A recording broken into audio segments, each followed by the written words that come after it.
नमस्कार. मी दिनेश कांजी. आपण बघताय न्यूजडंका. कॉक्रोच जनता पार्टीचा मुखवटा जनता जेव्हा ओरबडेल तेव्हा ओरबडेल. सध्या काँग्रेसने हा विडा उचललेला दिसतोय.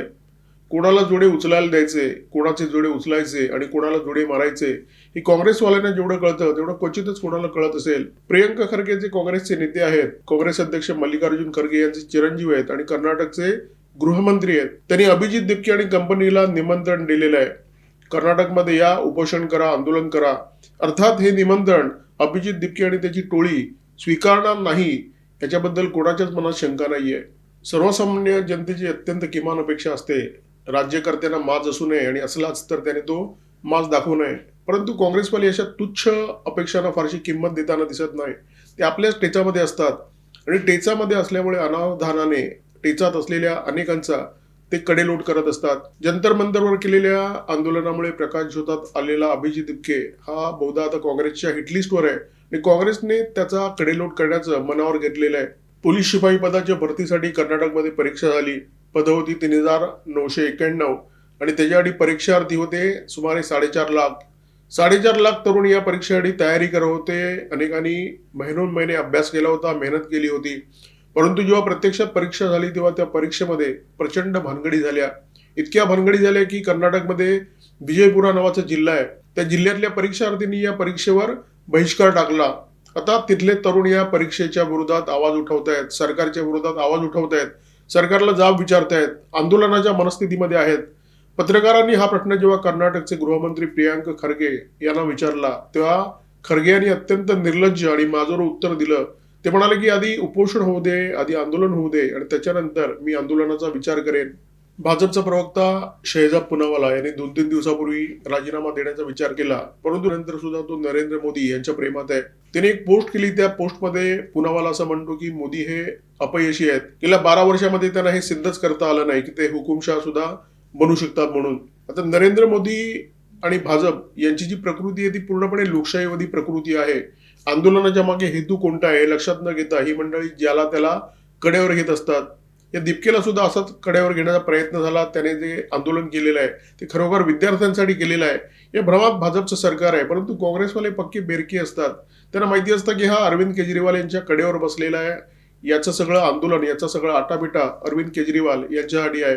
आता प्रियंका खरगे असं जाहीरपणे म्हणतात की इथे या, उपोषण करा, आंदोलन करा, नंतर आम्ही लाठीमार करू आणि त्याच्यानंतर मी राजीनामा देण्याचा विचार करेन. खरगे इतका आत्मविश्वासाने बोलतात कारण त्यांना दिपकेबद्दल प्रचंड विश्वास आहे आणि हा जो विश्वास आहे तो दिपकेने कमावलेला विश्वास आहे. दिपकेचं हे आंदोलन भाजपच्या विरोधात आहे, केंद्र सरकारच्या विरोधात आहे, नरेंद्र मोदी यांच्या विरोधात आहे. बाकीच्यांच्या भानगडीमध्ये त्याला अजिबातच पडायचं नाहीये. झारखंडमध्ये इतकं मोठं आंदोलन सुरू आहे, विद्यार्थी बोलून बोलून थकले, परंतु दिपके तिथे जायलाच तयार नाहीये. अगदीच कोण गळ्यात पडला तर दिपके त्यांना कारण देतो की मला टायफॉइड झालेला आहे म्हणून. बाकी महाराष्ट्रामध्ये सगळ्या मराठी चॅनलला मुलाखती देऊन तो मोकळा झालेला आहे. टायफॉइड असताना मुलाखती देतोय हे जर कोणाला सांगितलं तर खरं वाटेल का?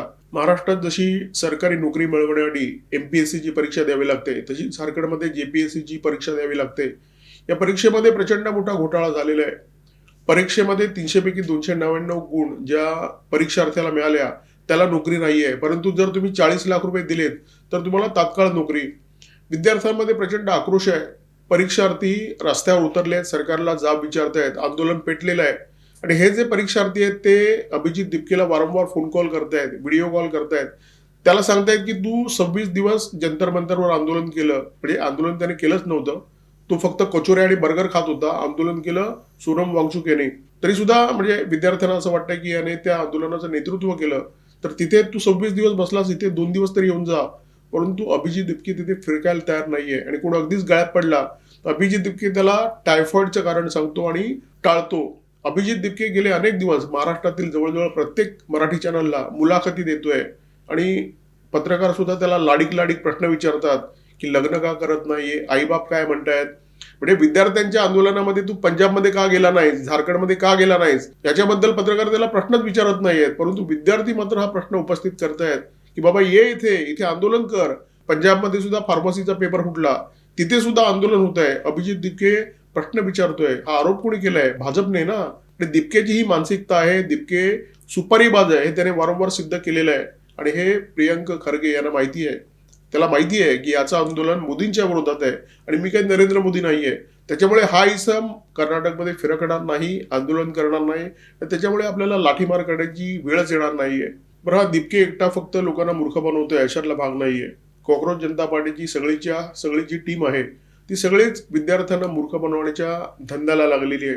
सर्वोच्च न्यायालयाने काल एक निकाल दिला. त्या निकालाप्रकरणी सौरव दास जो कॉक्रोच जनता पार्टीचा प्रवक्ता आहे त्यांनी प्रतिक्रिया दिली. त्याने असं म्हटलं की हा कॉक्रोच जनता पार्टीचा आणखी एक विजय आहे, हा ताजा विजय आहे. तर त्याचं कारण असं आहे की सर्वोच्च न्यायालयाने जंतर मंतर मध्ये जे आंदोलन झालं त्या प्रकरणी ज्या जनहित याचिका दाखल झाल्या होत्या त्या याचिकांवर एकत्रित सुनावणी घेतली आणि त्याच्यावर एक अंतरिम आदेश दिला होता. त्या अंतरिम आदेशामध्ये आंदोलन करणाऱ्या विद्यार्थ्यांना तर सर्वोच्च न्यायालयाने अभय दिलं, परंतु जे दाखलेबाज आहेत, ज्यांच्यावर आधीचे गुन्हे आहेत, त्यांच्यावर मात्र कारवाई होणार असं या निकालामध्ये स्पष्ट करण्यात आलं होतं. सौरव दासने सर्वोच्च न्यायालयाच्या या अंतरिम निकालाचा निषेध केला होता. या निकालाला आम्ही मानणार नाही असं स्पष्टपणे सांगितलं होतं. अंतरिम आदेश आणि आता जो सर्वोच्च न्यायालयाचा ताजा निकाल आहे त्याच्यामध्ये थोडासा फरक करण्यात आलेला आहे. अंतरिम आदेशामध्ये सर्वोच्च न्यायालयाने असं म्हटलं होतं की ज्या आंदोलकांवर आधी गुन्हे दाखल आहेत त्यांच्यावर कारवाई होणार, परंतु आता सर्वोच्च न्यायालयाने जो निकाल दिलाय त्याच्यामध्ये असं म्हटलंय की जे गंभीर स्वरूपाचे गुन्हे आहेत त्यांच्यावर कारवाई होणार आणि बाकीच्यांना सर्वोच्च न्यायालयाने अभय दिलेलं आहे. हे गुन्हे मागे घेण्याचे अधिकार सर्वोच्च न्यायालयाने राज्य सरकारांना दिलेले आहेत. त्याच्यामध्ये आता तिढा निर्माण झालेला आहे. सर्वोच्च न्यायालयाने असं म्हटलंय की जे गुन्हे गंभीर स्वरूपाचे आहेत त्यांच्यावर कारवाई होणारच, परंतु जे फुटकळ गुन्हे आहेत त्या प्रकरणात गुन्हे मागे घेण्याचे अधिकार राज्य सरकारला आहेत. आता सौरव दासने ANIला या निकालानंतर जी प्रतिक्रिया दिली त्या प्रतिक्रियेमध्ये तो असं म्हणतो की खून आणि बलात्कारासारखे गंभीर गुन्हे ज्यांच्यावर आहेत त्यांच्याबद्दल आम्ही बोलत नाहीये, परंतु बाकी जे फुटकळ गुन्हे जे आहेत त्यांच्यावर या आंदोलनाच्या दरम्यान गुन्हे दाखल झाले असतील तर ते गुन्हे मागे घेण्यात येतील. आता खून आणि बलात्काराशिवाय सुद्धा अन्य गंभीर गुन्हे असू शकतात. दिल्ली पोलिसांनी जे 2873 दाखलेबाज गुंडांची माहिती उघड केली होती त्याच्यामध्ये खून आणि बलात्काराशिवाय सुद्धा अन्य गंभीर गुन्हे होते. त्याच्यामध्ये ड्रग्ज प्रकरणाचे गुन्हे होते, त्याच्यामध्ये खुनाच्या प्रयत्नाचे गुन्हे होते, अपहरणाचे गुन्हे होते, पोक्सोचे गुन्हे होते, म्हणजे लहान मुलांचे लैंगिक शोषण करणारी मंडळी. बरं, त्या जंतर मंतरच्या आंदोलनामध्ये असा एक युवा सामील झाला होता ज्याच्यावर हरियाणामध्ये पेपरफुटीचा गुन्हा दाखल करण्यात आलेला आहे, म्हणजे जो पेपरफुटी प्रकरणामध्ये स्वतः सामील होता. तर अशी मंडळी या आंदोलनामध्ये सामील होती आणि सौरव दास सारखे लोक त्यांच्या बचावासाठी सर्वोच्च न्यायालयावर ताशेरे ओढत होते. सौरव दास जे काय म्हणतोय आणि सर्वोच्च न्यायालयाने जे काय म्हटलंय याच्यामध्ये प्रचंड फरक आहे.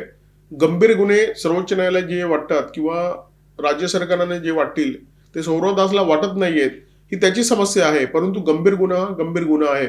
विनयभंगाप्रकरणी एखादा आरोपी आहे आणि तो जर या आंदोलनामध्ये सहभागी झाला असेल तर सौरव दास कदाचित विनयभंगाला गंभीर मानणार नाही, परंतु विनयभंग गंभीर गुन्हा आहे की नाही. तर अशा गुन्ह्यामध्ये जे लोक सामील आहेत आणि ते आंदोलनामध्ये उतरले होते, आंदोलक म्हणून उतरले होते, विद्यार्थी म्हणून उतरले होते, त्यांच्यावर कारवाई होणार ही काळ्या दगडावरची रेघ आहे. परंतु सौरव दास अभिजित दिपकेप्रमाणे लोकांना मूर्ख बनवण्याचं काम करतोय, त्या लोकांचं तोंड बंद करण्याचा प्रयत्न करतोय. जे लोक आता सौरव दास आणि कॉक्रोच जनता पार्टीकडे न्यायालयीन लढतीसाठी मदतीची याचना करतायत. CJPची ही जी बनवाबनवी आहे ती 2-3 कारणासाठी सुरू आहे. 2027 मध्ये उत्तर प्रदेशच्या निवडणुका आहेत. उत्तर प्रदेशसह अनेक महत्वाच्या राज्यांच्या निवडणुका आहेत. धुरंधर सिनेमामध्ये उत्तर प्रदेश बद्दल एक डायलॉग आहे, तुम्हाला माहित असेल, तुम्ही ऐकला असेल, हिंदुस्तान की सत्ता का रास्ता उत्तर प्रदेश से जाता है. त्यामुळे जर केंद्रामध्ये सरकार स्थापन करायचं असेल किंवा केंद्रातलं सरकार जर हलवायचं असेल तर उत्तर प्रदेशमध्ये सत्ता स्थापन करणं, उत्तर प्रदेशमधून भाजपला हद्दपार करणं हे अत्यंत आवश्यक आहे. त्यामुळे उत्तर प्रदेशच्या निवडणुकांच्या दृष्टीने हे आंदोलन रेटण्यात येत आहे. आणि दुसरे जे 2-3 उद्देश आहेत ते या आंदोलनाच्या दरम्यान अनेक आंदोलकांच्या तोंडून बाहेर पडलेले आहेत.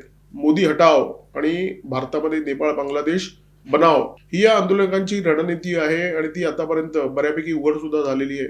एक रणनीती असते, त्या रणनीतीला कुजबूज तंत्र म्हणतात. म्हणजे एकच गोष्ट सर्व बाजूनी बोलायला सुरुवात करायची, हळूहळू आवाजात बोलायला सुरुवात करायची. भारतातून याची सुरुवात झालेली आहे की भारताचा नेपाळ बांगलादेश होणार आहे, भारताचा नेपाळ बांगलादेश होणार आहे. आता हळूहळू विदेशातून सुद्धा याची सुरुवात झालेली आहे. ग्रेटा थनबर्गने जे लंडनमध्ये आंदोलन केलं होतं त्याच्याबद्दल मी 2 व्हिडिओमध्ये बोललेलोच आहे.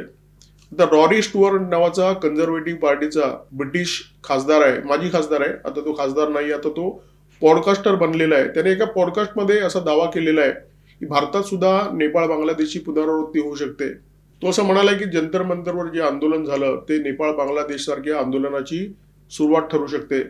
आणि पुढे त्याने आपल्या दाव्याचं समर्थन करताना अनेक गोष्टी सांगितलेल्या आहेत. तो असं म्हणतो की बांगलादेशमध्ये शेख हसीना यांची जी सत्ता होती ती खूप मजबूत वाटत होती. शेख हसीना यांच्यासमोर कोणाचंच आव्हान नाहीये असं चित्र दिसत होतं. परंतु प्रत्यक्षात शेख हसीनांना त्यांचा देश सोडून पळावं लागलं. मोदी सुद्धा झुकणारे नेते नाहीत असा लोकांचा समज आहे. परंतु या आंदोलनाच्या निमित्ताने त्यांना झुकावं लागलं. त्यांना 4 पावलं मागे जावं लागलं. त्यांना आपल्या एका मंत्र्याचा राजीनामा घ्यावा लागला.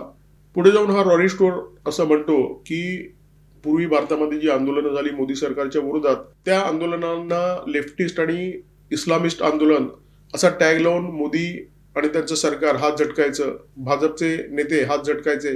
परंतु या आंदोलनाच्या बाबतीत त्यांना तसं करता येणार नाहीये. म्हणजे अर्थात हा त्याचा दावा आहे. विदेशाच्या भूमीवर बसलेला एखादा माणूस भारताच्या विरोधात एखादं विधान करतो तेव्हा त्याची पार्श्वभूमी काय हे तपासणं अत्यंत आवश्यक असतं. हा जो रॉरी स्टुअर्ट आहे तो आणि त्याचा पक्ष हा काही भारत विरोधी म्हणून प्रसिद्ध नाहीये किंवा पाकिस्तान प्रेमी म्हणून सुद्धा प्रसिद्ध नाहीये. परंतु या रॉरी स्टुअर्टवर त्याच्या कार्यकाळामध्ये एक आरोप सातत्याने व्हायचा आणि तो आरोप म्हणजे हा ब्रिटिश गुप्तचर संस्था MI6चं काम करायचा म्हणून. हा MI6चा एजंट आहे असा आरोप त्याच्यावर वारंवार झाला. भारतामध्ये जसे या गुप्तचर संस्था आहेत, इंटेलिजन्स ब्युरो आहे जी देशांतर्गत सुरक्षेची जबाबदारी घेते आणि रिसर्च अँड अनालिसिस विंग जी विदेशी भूमीवर राहून देशाच्या सुरक्षेची काळजी वाहते, तशाच ब्रिटनमध्ये 2 गुप्तचर संस्था आहेत. एकतर MI5 जी IB प्रमाणे अंतर्गत सुरक्षेचं काम पाहते आणि MI6 जी विदेशी भूमीवर राहून ब्रिटनच्या हितांचं रक्षण करण्याचं काम करते. आता हा जो रॉरी स्टुअर्ट आहे तो MI6चा एजंट होता असा आरोप त्याच्या कार्यकाळामध्ये त्याच्यावर अनेकदा झाला आणि याची 2 महत्वाची कारणं होती. या रॉरी स्टुअर्टचे जे वडील होते ब्रायन स्टुअर्ट हे MI6चे एक वरिष्ठ अधिकारी होते आणि त्यांचा चांगला नावलौकिक होता MI6चे एजंट म्हणून. रॉरी स्टुअर्ट त्यांचा मुलगा, त्याच्यामुळे तो सुद्धा MI6चा एजंट आहे अशा प्रकारचा एक प्रवाद त्या काळी ब्रिटनमध्ये होता. बरं, हे फक्त एकमेव कारण नव्हतं. हा रॉरी स्टुअर्ट ब्रिटनच्या परराष्ट्र मंत्रालयासाठी इराकमध्ये कार्यरत होता, इंडोनेशियामध्ये कार्यरत होता, मॉन्टेनेग्रोमध्ये कार्यरत होता आणि इथे परराष्ट्र मंत्रालयाच्या आवरणाखाली हा MI6चं काम करतो असा दावा ब्रिटिश पत्रकारांनी वारंवार केला. त्याला अनेक वेळा प्रश्न विचारण्यात आले. अनेक राजकीय नेत्यांनी त्याच्यावर अशा प्रकारचा आरोप केला. परंतु रॉरी स्टुअर्टने या प्रश्नांचं कधी थेट उत्तर दिलं नाही. म्हणजे या प्रश्नाचं थेट उत्तर काय असू शकत होतं की हो मी MI6चं काम करतो किंवा मी MI6चं काम करत नाही, होय मी ब्रिटिश एजंट आहे किंवा मी ब्रिटिश एजंट नाही. अशा प्रकारची उत्तरं रॉरी स्टुअर्टने कधीच दिली नाहीत. त्याची उत्तर कायम संदिग्ध राहिली. तो काय म्हणायचा, जर MI6चा एजंट असेल तर तो जाहीरपणे हे कधीच कबूल करू शकत नाही की तो MI6चा एजंट आहे म्हणून. आता त्याच्या उत्तरामध्ये हो सुद्धा नव्हता आणि नाही सुद्धा नव्हता. त्याचं उत्तर संदिग्ध होतं आणि त्याने कायम लोकांना बुचकळ्यात टाकण्याचं काम केलं. जेव्हा रॉरी स्टुअर्ट सारखी व्यक्ती विधान करते की भारतामध्ये सुद्धा नेपाळ बांगलादेश होऊ शकतो, तेव्हा तो आंतरराष्ट्रीय अजेंड्याचा भाग असू शकतो. भारत कधी स्थिर राहू नये, भारत कधीही विकसित होऊ नये, भारताने कधी प्रगतीच्या मार्गावर मोठी वाटचाल करू नये ही कायम युरोप आणि अमेरिकेची इच्छा राहिलेली आहे आणि त्याच्यासाठी युरोप आणि अमेरिकेतल्या देशांनी कायम प्रयत्न सुद्धा केलेले आहेत. भारतामध्ये सतत काड्या केलेल्या आहेत. हा आंतरराष्ट्रीय अजेंडा आहे आणि त्याच्यासाठी विदेशातून खूप मोठ्या प्रमाणात गेल्या अनेक दशकांमध्ये अब्जावधी डॉलर आलेले आहेत आणि त्या डॉलरचा उपयोग कसा झाला हे आपल्या सगळ्यांनाच ठाऊक आहे. आणि कॉक्रोच जनता पार्टी सारखे जे छोटे मोठे पक्ष आहेत किंवा छोटी मोठी आंदोलनं आहेत ही या एजेंडाचा एक भाग राहिलेली आहे. त्यांची एक ठरलेली भूमिका असते आणि त्या भूमिका पार पाडण्याचं काम ही मंडळी करत असतात. त्यामुळे कॉक्रोच जनता पार्टीची स्क्रिप्ट ठरलेली आहे, अभिजित दिपकेची भूमिका ठरलेली आहे. त्याने भाजपच्या विरोधात बोलावं, केंद्र सरकारच्या विरोधात बोलावं, पंतप्रधान नरेंद्र मोदी यांच्या विरोधात बोलावं हे ठरलेलं आहे आणि दिपके तेच करत राहणार. प्रियांका खरगे सारख्या नेत्यांनी दिपकेची किती खिल्ली उडवली, त्याला किती निमंत्रणं दिली, त्याला कर्नाटकमध्ये पाचारण केलं, त्याला सांगितलं की बाबा ये आणि उपोषणाला बस, परंतु दिपके तिथे जाणार नाहीये. झारखंडमध्ये जे विद्यार्थी आंदोलन करतायत, जे सरकारच्या विरोधात निदर्शनं करतायत, ते अगदी नारळ घेऊन सुद्धा दिपकेकडे गेले आणि त्याला निमंत्रण दिलं की बाबा ये आमच्याकडे 2 दिवस तरी आंदोलन कर. दिपके तिथे जाणार नाहीये कारण त्याला मोदींच्या विरोधात बोलायचं आहे, हीच त्याची भूमिका आहे. आणि अगदीच नाईलाज झाला, त्याला फिरकावंच लागलं तर तिथे फक्त तो चेहरा दाखवून परत येईल. नरेंद्र मोदी यांच्या विरोधात किंवा त्यांच्या सरकारच्या विरोधात दिपकेच्या वाणीमध्ये जो विखार दिसतो तो विखार तुम्हाला कधीच हेमंत सोरेनच्या विरोधात दिसणार नाही, तो विखार कधीच भगवंत मानच्या विरोधात दिसणार नाही. आणि पंजाबमध्ये जे सरकार आहे त्याच्या विरोधात दिसणं शक्यच नाही कारण ते त्याच्या मालकाचं राज्य आहे, मालकाची तिथे सत्ता आहे, तर मालकाच्या विरोधात दिपके जाईल याची दूरपर्यंत शक्यता नाहीये. परंतु काँग्रेसशी सुद्धा त्याला पंगा घ्यायचा नाही, तो त्याची शक्ती कशाला वाया घालवेल कारण आंदोलन करायची तर पैसा लागतो आणि हा पैसा जे लोक पाठवत आहेत ते एका विशिष्ट कारणासाठी पाठवत आहेत. तो काँग्रेसच्या विरोधात आंदोलन करायला पैसा मिळत नाहीये त्याला. त्यामुळे प्रियंका खरगे यांची निमंत्रण असो किंवा झारखंडच्या विद्यार्थ्यांची निमंत्रण असो किंवा पंजाबच्या विद्यार्थ्यांची निमंत्रण असो, दिक्केची कारणं तयार असतील. कधी तो टायफॉइडची कारणं सांगेल, कधी सांगेल मला जुलाब लागलेले आहेत, परंतु तो तिथे जाणं टाळेल. आणि राहुल गांधी यांनी एक आणखी राजमार्ग सगळ्यांना दाखवून दिलेला आहे, ज्यांना पत्रकारांच्या प्रश्नांची उत्तरं टाळायची असतात. संसदेच्या परिसरामध्ये राहुल गांधी यांना एका पत्रकाराने प्रश्न विचारला की विद्यार्थ्यांवर झालेल्या लाठीमाराबद्दल तुम्ही बोललात, परंतु ज्या पोलिसांवर लाठीमार झाला त्यांच्या कुटुंबियांनी पत्रकार परिषद घेऊन आरोप केलेले आहेत, त्यांनी त्यांच्या व्यथा सांगितलेल्या आहेत, त्याच्याबद्दल तुम्ही का बोलत नाही? तर राहुल गांधी यांनी या प्रश्नाचं उत्तर दिलं, बीजेपी से हो क्या? राहुल गांधी अनेक प्रश्नांची उत्तरं अशीच टाळतात. म्हणजे कोणी अडचणीचा प्रश्न जर विचारला तर राहुल गांधी त्याला प्रश्न विचारतात की बीजेपी के हो क्या? आता दिपके सुद्धा हे करू शकतो. एखाद्याने अडचणीचा प्रश्न विचारला, एखाद्याने अगदीच लंगोटाला हात घातला तर दिपके त्याला प्रश्न विचारू शकतो, बीजेपी के हो क्या? खरं तर याची गरज नाहीये. दिपके हा अरविंद केजरीवाल यांचा पट्ट शिष्य आहे. खोटा नरेटिव्ह रेटण्यासाठी त्याला राहुल गांधी यांच्या टिप्सची किंवा त्याने दाखवलेल्या मार्गाची अजिबात गरज नाहीये. जेव्हा या देशामध्ये 1 करोड खोटारडे मेले असतील त्याच्यानंतर अरविंद केजरीवाल यांचा जन्म झाला. अरविंद केजरीवाल हे खोटारडे नंबर 1 आहेत आणि दिपके त्यांचा पट्ट शिष्य आहे. अरविंद केजरीवाल यांना खोकला व्हायचा, दिपके याला वारंवार टायफॉइड होतोय. त्यामुळे लक्षणं दिसायला लागलेली आहेत की या दोघांमध्ये प्रचंड मोठं साम्य आहे. त्यामुळे खरगे सारख्यांची निमंत्रणं नाकारणं हे दिपकेची मजबुरी आहे. त्याने त्याचा मार्ग निवडलेला आहे. त्याचा मार्ग भाजपच्या विरोधाचा आहे आणि त्या मार्गावर तो ठाम आहे. या व्हिडिओमध्ये तुर्तास इथेच थांबतोय. माझ्यासोबत होते cameraman Omkar Bhagwat, video editor Ajay Shelke. नमस्कार आणि धन्यवाद.